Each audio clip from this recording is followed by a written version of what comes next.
Hot Shots is an absolute joy. I love parody films. I thought this was really good fun. I watched it because of Charlie Sheen, and I would have watched it soon anyway, even if I hadn't, because Jon Cryer is also in this film, which is just so much fun. I'm watching every Charlie Sheen film. Once I've done that, Jon Cryer is next on my list. I'm working through the 2.5 Men cast, and I was so excited because it's Charlie and Alan Harper, and it just made me so happy. Even if I'd never seen 2.5 Men, it still would have been a solid experience. This was released in 1991. It's directed and written by Jim Abrams, also written by Pat Proft, and we have a cast including, of course, Charlie Sheen and Jon Cryer. We also have Cary Elwes, Valeria Golino, Lloyd Bridges, Kevin Dunn, and various others. Solid cast, great performances, really fun film.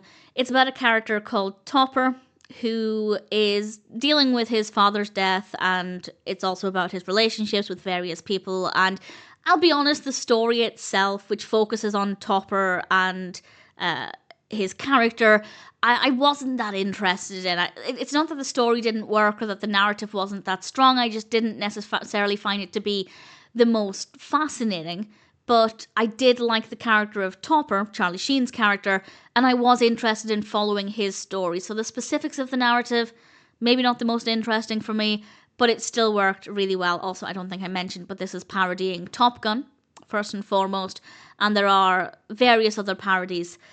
I haven't seen everything it's parodying, so there will be things that maybe went over my head, but I can confirm that for the most part I still found it to be quite a funny film, so that's not really an issue, not something that is any cause for concern.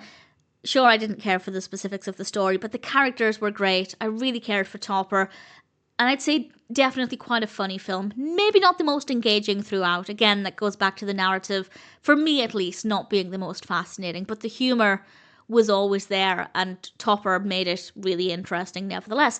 The camera work is very good, the music is enjoyable, there's nothing about it that's badly done. The narrative, even though I'm not bothered about it, again, I don't think it's badly done, it just didn't appeal to me, but everything else worked really, really well, and I had a lot of fun with it. As I said, because I haven't seen all of the source material, there is more information on IMDb about what it parodies if you want more details, but I won't spoil it just in case you don't want to know any of the other parodies that might pop up.